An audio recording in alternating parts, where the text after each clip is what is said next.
From the McCourtney Institute for Democracy on the campus of Penn State University, I'm Michael Berkman. I'm Chris Beem. I'm Candis Watts Smith. I'm Jenna Spinelle, and welcome to Democracy Works. If all four of us are together, that means we have come to the end of another season of the show, and this will be our final episode for 2022. And we're going to do something a little bit different this time. And I've been thinking about all the guests we've talked to throughout the course of the year on the show. I realized we've had some pretty incredible folks come through our recording spaces, both in the studio and online. And I thought that we would take some trips back and revisit some of the things that we've learned from them. So we will be interspersing clips from some of our guests throughout the episode and kind of reflecting on what we took from them and some of the bigger lessons in democracy that we also try to bring forward on the show. Michael, I know you say sometimes that you think of the podcast as a seminar, and so that is what we're going to try to do here today. So we are going to start with a topic that we've talked about on the show pretty much since the beginning, and that is federalism, state politics, some of the conflicts between national and state politics. And we had two guests in particular this year that I thought really hit on that. First was Jake Grumbach from the University of Washington, who had a book come out earlier this year called Laboratories Against Democracy. Jake was recently on the Ezra Klein show as well, but we will always be able to say we had him first before Ezra did.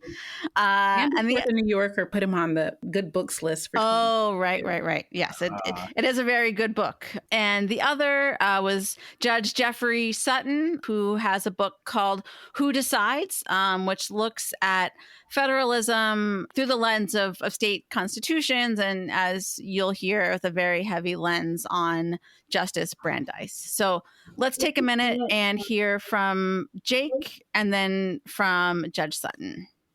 When coalitions that are supportive of democratic institutions like the expansive right to vote, fair districting, things like that, when they do take national power, you should really use it to standardize national standards across states and democratic institutions. That's very crucial. And historically, you see this pattern.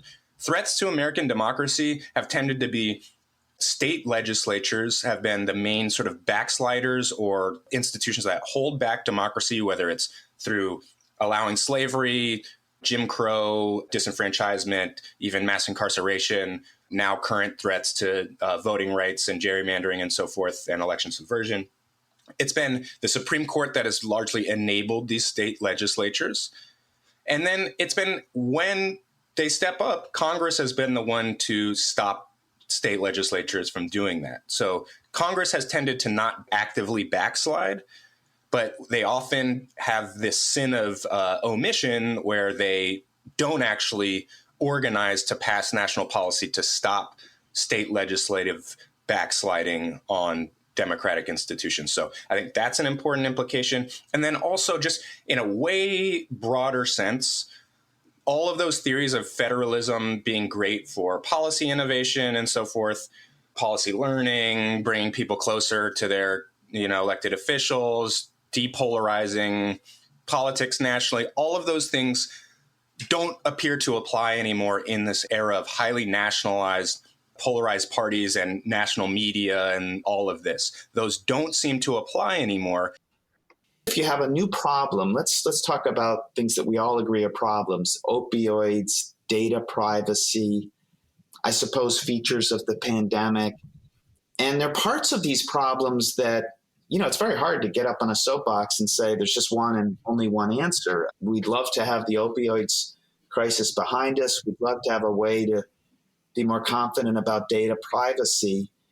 And what Brandeis says, and he's saying this back in the 1920s and 30s, is that when you have a new policy problem, why not let a brave state take a shot at solving the problem? And if they develop a good or even winning insight, other states can follow it. And if a truth really emerges, then at that point you nationalize your solution. The key insight I'm trying to take from Brandeis is, we have 50 state court systems. We have 50 state constitutions. why not use the state courts as the initial innovators, initial laboratories of experimentation when it comes to the meaning of what processes do, when is a search unreasonable? It means there'll be less resentment and conflict once you have a national solution, if you have one. It probably promotes the best ideas as opposed to prematurely constitutionalizing something. So that's the basic idea. And it's a really interesting time to be thinking about it, because whatever one thinks about the current U.S. Supreme Court, it is a court that is a little less willing to take issues out of the democratic sphere, whereas in earlier courts, particularly in the 50s and 60s, that was something the U.S. Supreme Court was pretty comfortable doing. And so we're just living in this world where now you have two opportunities, not one, to protect rights you hold dear. So it was really fascinating for me to be reminded of these two scholars and to have them back to back. Sutton is a Brandisian. He, really kind of focuses on the idea that states are more nimble, they are more flexible, their constitutions are more likely to change. The idea here is that states will customize their policies and legislation for their constituents. And he argues historically that states have become more democratic. And in this case, he means, incorporating elections for state judges or introducing the initiative or having more opportunities for direct democracy, which the federal government doesn't have these kind of very direct democracy components. But putting these two folks in conversation, we see that Jake is really interested and concerned with politics, not just principles. And so, for example, we have the principle that at the state level, Americans have more say. They can change laws. For example, they can change abortion laws. But this misses out on the politics of, for example, the Supreme Court, allowing for a great deal of democratic backsliding by dismantling the Voting Rights Act. So, there's an idea that people can vote in their states, but and I think Jake's work really kind of presses on this idea that we have also come into a situation where fewer people in some states have a modicum of opportunity to get their say at the state level. So, I think here we kind of can see what our principles are and the contradictions that are produced in practice. Yeah, on the one hand, Sutton is making the argument that states are more democratic in the kinds of institutions that they have, right? So they have access to initiatives and referendum that's not available to the federal government. And judges might be elected as opposed to appointed at the federal level. And we could go on. Candis mentioned some. But what Jake is pointing out is that, well, this may be true, but at the same time, they're passing laws that restrict democracy. And this is really not all that concerning to Sutton. At least that's what I kind of picked up in the discussion with him. And even in the clip that Jenna just played, which I think is fairly representative, he's talking about policies. And I mean, Candis is correct in sort of referring to him as Brandisian because he's referring to different kinds of policies, right? So he's talking about responses to the pandemic and opioids and data privacy and things like that. But he's not talking about actually the fact that states are responsible for essentially establishing the rules of democracy in this country because elections are all pushed down to the state level. And in there, Jake's work is really powerful.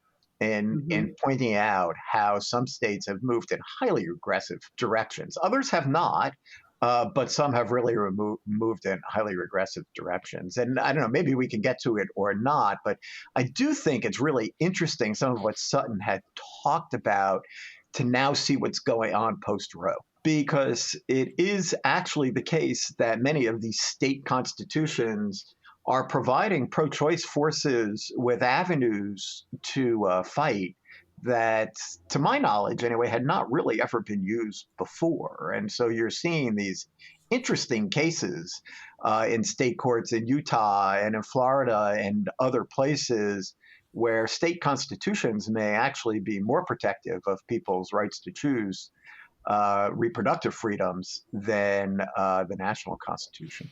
The reason I would find them distinctive is follows on that, Michael. It's It's Jake's argument that federalism doesn't work as well when politics becomes nationalized, and when there just isn't as much distinctiveness within and among states. And so you have these arguments that where the state is almost rendered just a smaller actor in the same dynamic. And I feel like Sutton, for all his knowledge and really impressive knowledge of these state constitutions, is operating at a theoretical level, where Jake's saying, well, that's not how it's working anymore. Another theme that we heard this year on the show was the idea of liberalism and majorities and counter majorities, was how I framed it in our notes document. The idea of what role should institutions play, how much should we, how should we think about majorities and minority rights and that relationship. And so on this point, we're going to hear first from Francis Fukuyama and then from Jamelle Bouie. I think that for many people on the progressive left, the real problem is that liberalism is slow. It works by law. It's very procedural. You have to respect, the rights of all the people, including entrenched interests. And so sometimes it's very hard to change things. And that is very frustrating because liberalism in no society has ever lived up to the full promise, that everybody would be treated equally under the law. That doesn't happen in the United States today, despite, our founding on those principles. And so that's one thing. I think there are other sources of discontent. So a lot of it has to do with economics. Liberal societies protect property rights, and for that reason, I think they've been associated with economic growth and prosperity. But beginning in the late 70s and 80s, you had the rise of what's now called neoliberalism, where I think market principles were carried to extremes, and also the state, the role of the government was denigrated. And there was an attempt to roll back the state to a point where you had financial instability because of deregulation. You had the growth of a lot of inequality. And that, I think, led to a lot of populism in the 2010s because people didn't like the world that emerged out of those principles. That is sort of an example of how our system works to constrain big majorities from just forming in the first place and then acting. The problem, I think, with this insight, especially as it's applied to our system of government, is that it misses the extent to which majorities, when they're large and diverse majorities especially, can act in ways that do actually preserve the liberties of everyone within them. That a large pluralistic majority, because it's comprised of many different kinds of groups, it's possible for it to act in ways that seek to preserve a minimum level of security for everyone in the group. And I think that if you look at American history, you see that actually happening quite often. You see big pluralistic majorities, when they're able to form, trying to do things to preserve like a baseline of political rights for everyone involved. And it isn't our counter-majoritarianism that protects people at the mercy of, I think I said in that piece, local bullies and bosses, right? It ends up being majorities trying to act that attempts to do it, and it's our counter-majoritarian system by empowering, what the framers may have called factional minorities, by empowering those factions on the local level, on the state level, on the federal level to some extent, that stymies the ability to protect vulnerable minorities within the political system. And I think that is just like not how Americans are accustomed to thinking. I think for a variety of reasons, from sort of Cold War era civics education, right, where we have to hype up the American political system as like the best of all possible worlds, to sort of like the residual sense that states are your state's identity is sort of this paramount political identity, and you got to protect it. Like, for all these reasons, many Americans have come into this idea that if we let majorities act, something terrible is going to happen. And I don't think the evidence really supports that within the American system. So those were two interviews that I enjoyed quite a bit. I think they have different foci, but it's interesting to think about how they differ in that we see both sides of liberal democracy here. I think Fukuyama focuses much more on the liberal side of liberal democracy, and so protections, rights, restrictions on government power. But for Bouie, democracy is really about popular will and responsiveness, about majorities. And the Constitution that for Fukuyama would provide the liberalism, the protections, for Bouie is a restraint on democracy. And I mean, I just thought he was, I've thought about it a lot since the interview, the sort of framing he had of talking about the Constitution as a kind of constraint on democracy. And of course, I've always sort of taught the Constitution that way, but I haven't really ever sort of formulated it that way going forward, that we tend to conflate the two in talking about the Constitution as though it is American democracy, but it's not. It's defining the limits on power. It's defining who has powers. But in fact, our country has been nothing but a progression with steps back, but basically a progression towards greater democracy away from the Constitution, even to the point where we've had to change it multiple times in order to keep up with the democratic impulse within the country.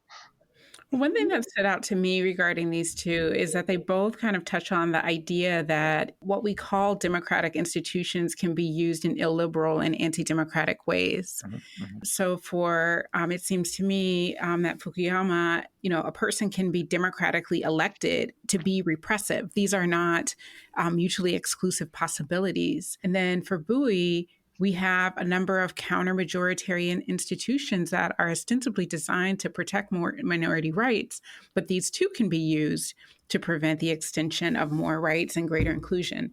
The thing that stands out to me about Bouie is that he really takes an optimistic stance on the potential for the majority, which also just kind of rethinking like the way we've been socialized about, kind of beware of the power and the tyranny of the majority.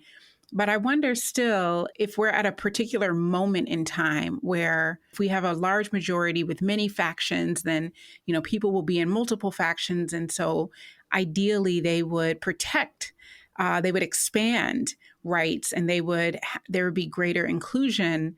But, I wonder if that's just something we're in a democratic, maybe we're in a particular moment of being optimistic around that issue. And if there are other moments where actually we do want to be sure that the majority can be constrained.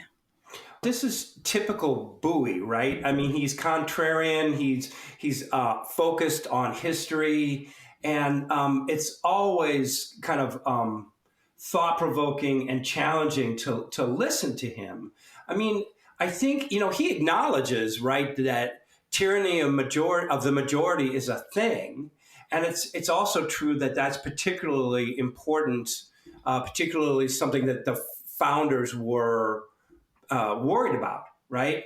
But the other point, and so I guess I feel like there's risks everywhere, right? Mm-hmm. Every institution can undermine and subvert rights, mm-hmm. And so it kind of makes me think. One thing I take from it is that it speaks to how important having those rights articulated, how important it is to have them articulated. I mean, they can still be circumvented, but it's harder to do that mm-hmm. when they are there, explicit, agreed to, articulated. So kind of like having the necessity to protect marriage equality and interracial marriages right now. Right, exactly. I mean, that's right. And I wonder, actually, that's interesting you say that, because that's one of the things I was thinking. Is it true? And I don't know this, but my bet is that gay marriage came about more quickly because of the courts than it would have if it had been a national issue. And I don't know that to be true, but I certainly think it's at least plausible. So I don't know that it's always the case that, I'm sure it's not always the case that the majority is going to be more democratic. Might have been the other way around. The courts came around because majorities were shifting so quickly. Yeah. Well, I mean, I think the other thing is like for example, in 2012, North Carolina had left it to the voters and the voters said no. Right. And so that's one state. And so one of the things that Bouie, like Grumbach, is not a Brandisian, right? Is this kind of idea that that states can prevent a greater inclusion of rights. So we might have expected in any particular state, some states would vote for it and some states would vote against it. But if there were a national poll and, let's say we could all vote, maybe we would have voted as a country for marriage equality in ways that at various states we would not have. Which is I think it's kind of his argument, things move right? so quickly there, right? Obama basically got outed as being for gay marriage, right, in his administration, and then how much later was the Supreme Court ruling? But yeah, so it's all kind of these things just kind of turn quickly once they're determined that they're going to turn. One thing that kind of stood out to me in the particular clip and made me thinking about is just kind of the role of governance. And, this kind of idea that, we're seeing all of these kind of chipping away at, government actually working. So we hit upon the questions of governance when we talked to Don Moynihan and also Christopher Alley about rural broadband, and just kind of how this orientation towards market principles carried to the extreme are actually undermining many of the things that we need most to get just things running, to make government work. Even if you want it to work in a constrained way, at least you want it to work efficiently and effectively. And so, that conversation made me think of, just kind of thinking about administrative capacity or the extent to which kind of a neoliberal orientation has prevented Americans from having, what is now a basic necessity. In this case, broadband. Yeah, and I think that's part of Fukuyama's point too, is that, neoliberalism did enormous damage to the capacity of government to govern. And in part by hollowing it out, but also by, and I think probably more to the point, by destroying people's confidence in it. Mm-hmm. And also, and Bill Clinton had a lot to do with this because when Bill Clinton basically gave up the show on Democrats being a party that was supportive of government responding to problems, what was his quote? Government's not the solution. He had some quote in there that the era of big government is over. The era of big government is over. Basically, picking up on the Reagan attack on government, and I think we're still feeling the effects of that today. There's simply no confidence in government, and there's simply no confidence in government, and so much of government has been sort of hollowed out, which I think it becomes an endogenous issue, right? It's like a death spiral on some level, right? Like we don't have confidence, so we don't support it, and then we have reasons to not have confidence and go on and so forth. Yeah. Yeah, I mean, we really saw that play itself out in COVID, where you clearly needed a large government response. And it's just relentlessly attacked, and we haven't seen anything yet, as we're going to see next congressional term when Fauci and other public health officials are called before Congress to basically be burned at the stake. Yeah. Well, and the opposite side of that is just that the markets are infallible. Right, that markets are going to solve these problems, and including things like climate change and accepting inequality, accepting ever higher dimensions of economic inequality is the price you pay for that kind of efficiency, and the costs to democracy of scaling inequality are basically ignored. Well, and this discussion about lack of or decreasing trust in institutions and to some extent each other gets to our next set of clips, which takes up the issue of polarization and unity and how extreme has partisanship become? Can we come back from the brink? This is something that there are no shortage of opinions about on this show and many other places.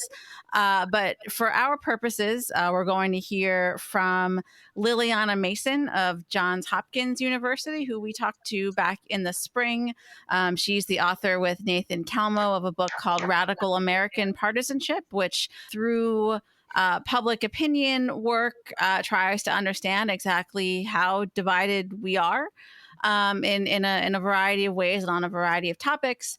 And then we'll hear from Jon Meacham, the biographer, who's written a lot about the soul of America, the idea that, we are maybe more united than we think or have the potential to be. So let's hear from Lilliana Mason and Jon Meacham.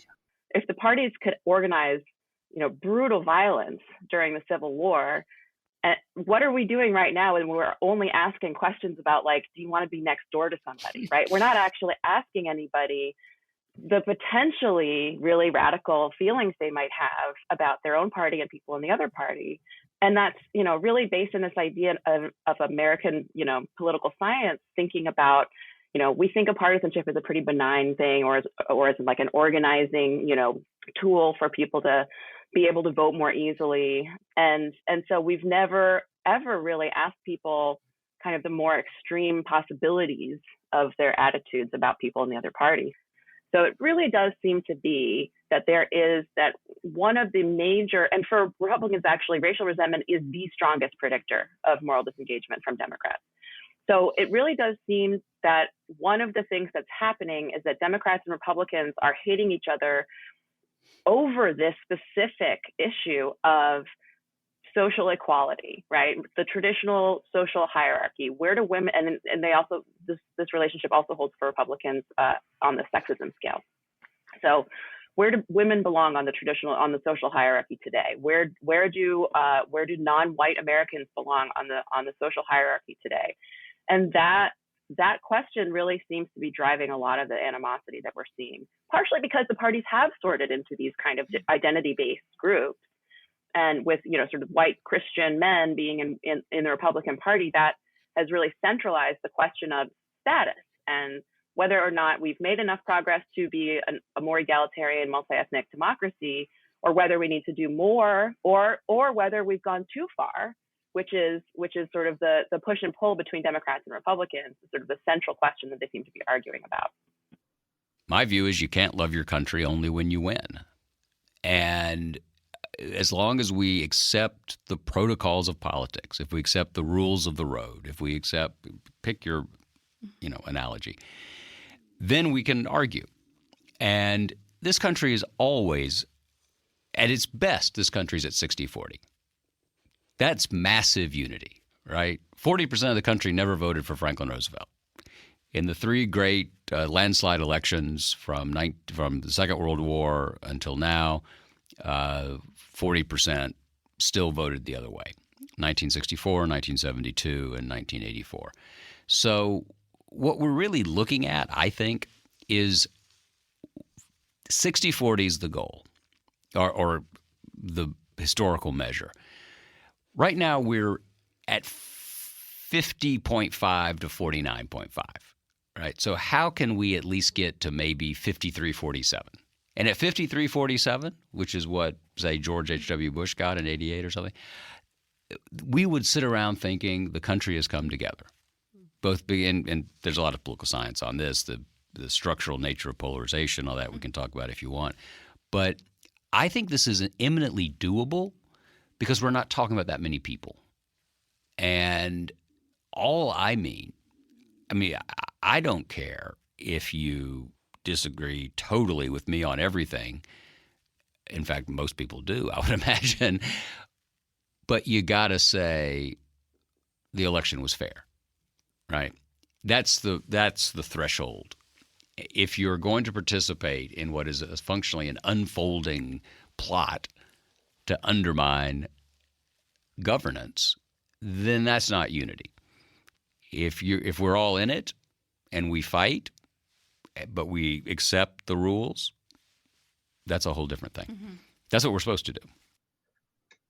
I would be interested to know how Lily and Jon are feeling about American democracy today after the kind of first major election after 2020.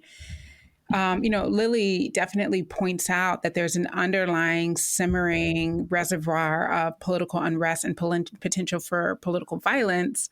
And to Meacham's point, there are people who are unwilling to say that elections are legitimate, and that has its own set of problems. We need the loser's consent to move forward. And I guess, maybe on some level, I'm curious to know what you two think about where we stand on these issues that Jon and Lily bring up in their interviews.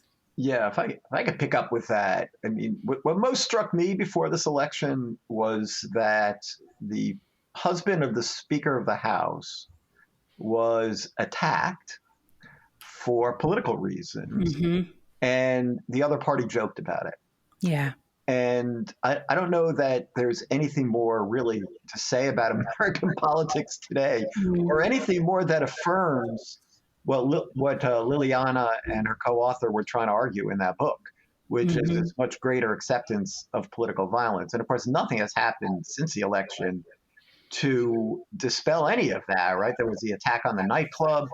I'm thinking there's something else that I'm missing, but all this violence gets wrapped up. I don't know. I continue to feel like, how could I forget that the ex-president met at his summer country club, or whatever we call that place, Mar-a-Lago, with an avowed white supremacist and anti-Semite. I mean, I think that nothing changed from the election. If anything, it's just going to get worse. And I think their findings, which have been confirmed by other polling, I mean, they did their experiments are, I think, probably more compelling, but it's been confirmed by other polling data as well, that there's just more acceptance of political violence now, especially on the right, and that's terrifying. Yeah, I don't disagree with that. I mean, I feel like the election of 2022 is being presented as being this watershed event that shows that we're out of the woods, and I don't think that's true at all. I think you can say that it was. It could have been a lot worse than it was. It shows we can carry out an election. What's that? It showed we could carry out an election. Right. And that maybe the wind is out of the sails of the whole election denial crowd. Maybe not, but it certainly wasn't. Again, it wasn't as bad as it could have been. I think. I'm a big Lilliana Mason fan. I think I used her work a lot in my last book. She is smart. Her research is good. And I completely agree that there's this cultural core to the split that we find ourselves confronting, right? That there has been these dramatic cultural shifts in American society, and half of Americans see that as basically a good thing, and half of America sees it basically as a bad thing.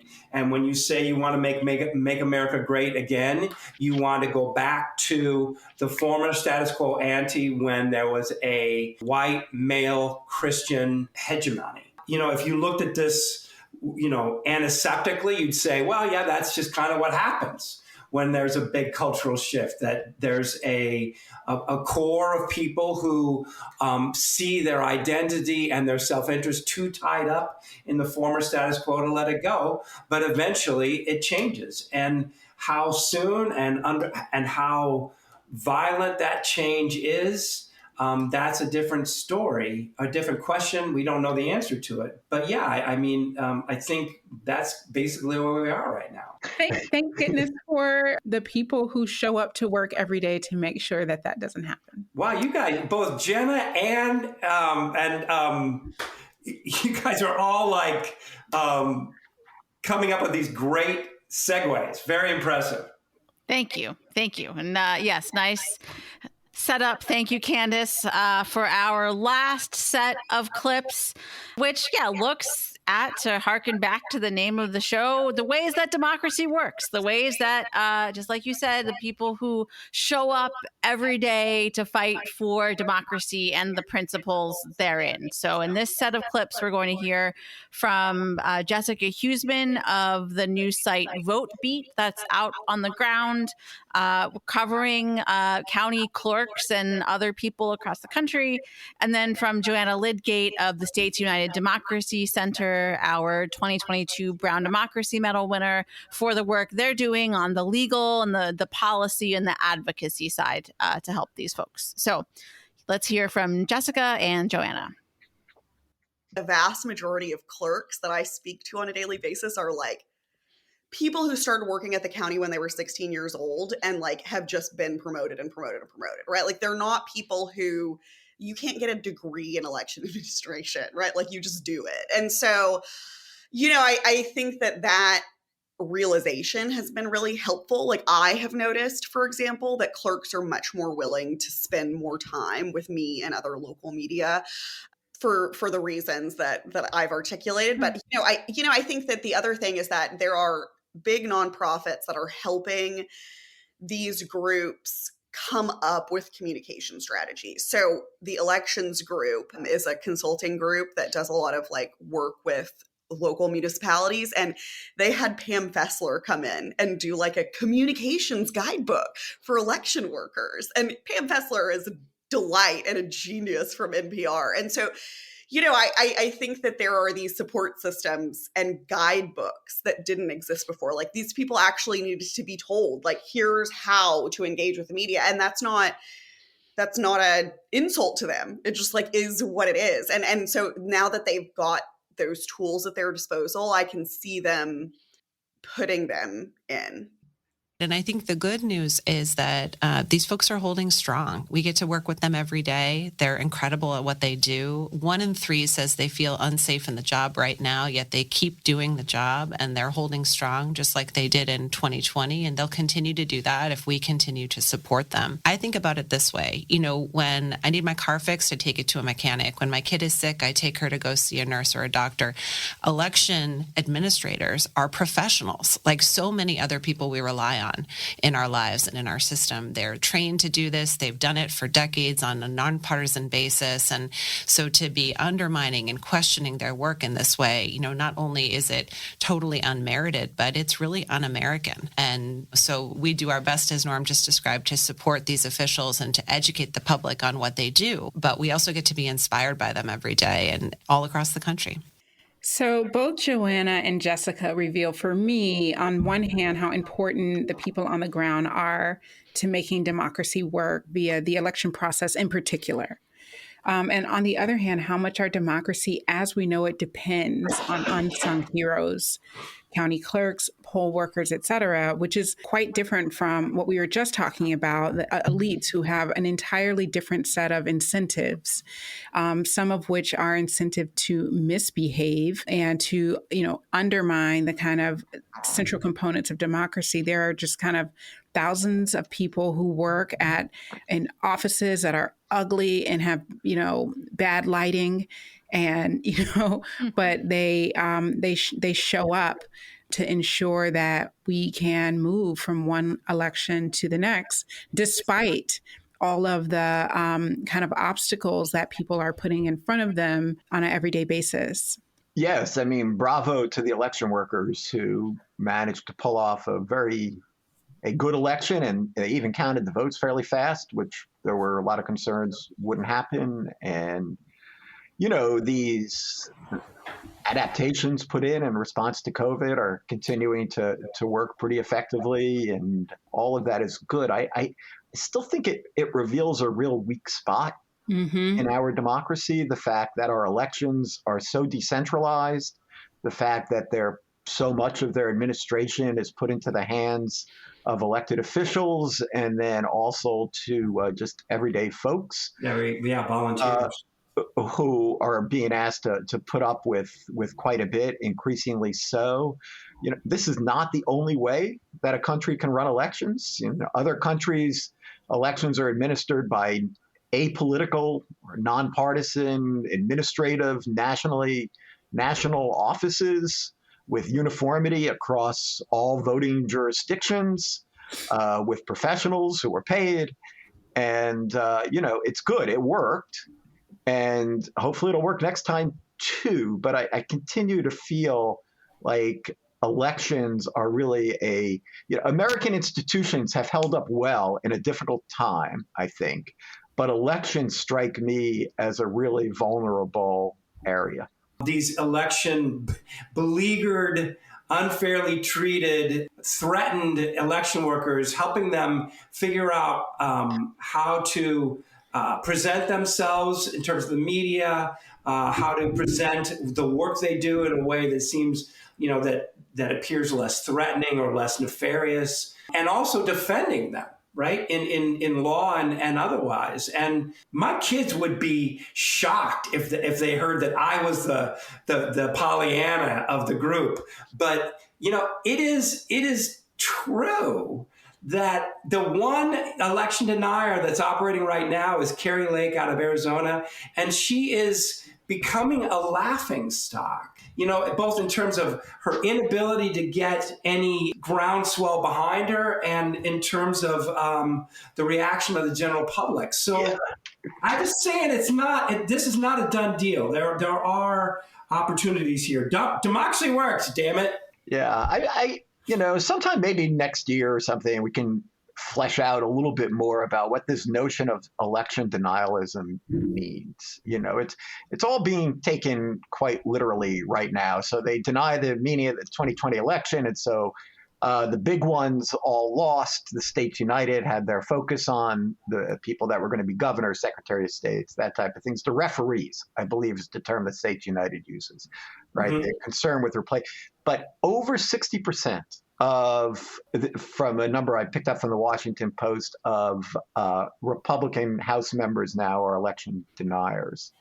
And I know somebody here just did a really interesting paper on the tweeting activity of state legislators and the extent to which they're tweeting out misinformation about elections is mind-blowing. And it's not like they do just that. Election denialism doesn't just sit there alone. It is part and parcel of a general worldview of conspiracism. Mm-hmm. And of not accepting reality. And I think we're going to be dealing, and this is why, Chris, I think I probably tend to be a little less optimistic than you around some of these issues coming out of this election. I mean, what does it mean that so many of these people now are in positions of elected office at the state level, in Congress, mm-hmm. at the school board levels? I mean, it's true, maybe they're not going to be the referees, although that may depend a little bit about how the Moore case is decided. Right. True, they're not going to be the referees, but there's something really toxic about the fact that this has worked its way into our elected officials and public to the extent that it has. And it feels very anti-democratic to me. I think about our conversation we had with Lara Putnam earlier this season about, we have to kind of keep the two thoughts in our head at the same time and not let the pessimism, get in the way of the work that's necessary to fight for democracy, whether that is organizing work that Lara and her colleagues in southwestern Pennsylvania do, whether it's the poll workers, whether it's supporting people doing good journalism and supporting organizations like States United or any of the other democracy reform organizations that are out there. And I think that's always the balance, maybe going all the way back to the beginning of the show. That's always been the balance that we've been trying to strike here. I mean, I appreciate just the reminder that we have to have a North Star. We have to have something that we can imagine to be a better situation than what we have. And if we just kind of focus on what we don't have, we won't walk toward our ideal situation. So, yeah. Yeah, I mean, I certainly absolutely agree that this is no occasion to let our guard down. And I absolutely agree that the next 2 years, as so many 2-year cycles in the past, is going to require vigilance and willingness to just keep stepping into the ring. And that's where we are. But certainly not enough reason to give up either. So.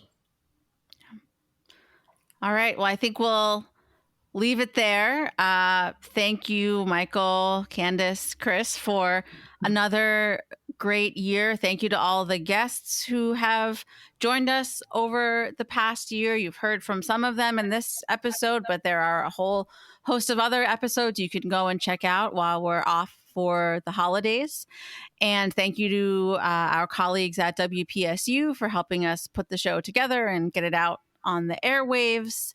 And thank you to all of you for listening. If there are people you think we should be talking to, topics you think we should be talking more about, or maybe less about in 2023, I'll put a link in the show notes to get in touch with us. Any and all suggestions are welcome.